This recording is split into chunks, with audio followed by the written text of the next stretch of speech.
In this video, I'll show you how to fix on your Polaroid Smart TV the Netflix app that doesn't work. It could be because it doesn't load, or maybe it's loading but the video is not playing. I will show you a few tricks that may help solve this problem in just a few seconds. So let's start with the first one. Turn your TV off and unplug it from the wall socket. Now, depending on the model you have, you may have a power button on the back or one on the front under the TV. If you don't find one, don't worry, just skip this step. But if you found one, keep it pressed during 30 seconds. Then you have to wait a full minute. If your TV didn't have a button, just wait 1 minute.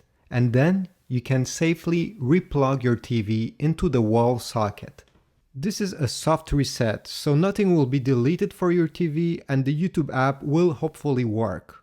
Now, if this didn't work, you'll need to completely delete the Netflix app from your smart TV and then reinstall it. And obviously you'll have to log again with your account to access it.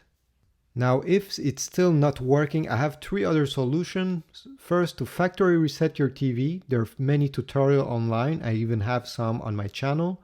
You can check and see if your TV has the last firmware. If your TV doesn't connect to internet at all, unplug your router for at least 30 seconds and plug it back. Hopefully one of these tricks will work.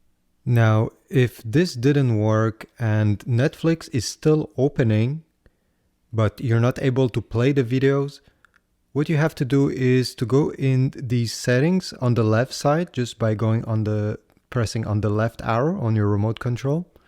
And then go down to Get Help, this one. Okay, press on it. Now, on this menu, go down to Check Your Network and press OK. What Netflix will do now is just check and make sure that it's not your Wi-Fi that is the problem. So it will just take a minute and the test will be completed and it will tell you if you have an error. So it's still checking here. And in my case, the check was successful. This means that the Wi-Fi is not the problem. If in your case, one of these had a red X beside it, then it means that it's your Wi-Fi router the problem. If everything is fine, you can also go and select Reload Netflix. That is the setting right below. Tap on it. And it will just make a restart of the application. The last solution would be to sign out from Netflix. It's the last option in the same menu we went a few steps earlier. And completely disconnect from the account. So you'll have to enter again your email and password to connect to Netflix. I really wish this solved your problem. And if you have other tricks regarding how to make Netflix work in case it stopped working, please leave them down below. And don't forget to like and subscribe, it's always appreciated. Thanks and see you in the next one.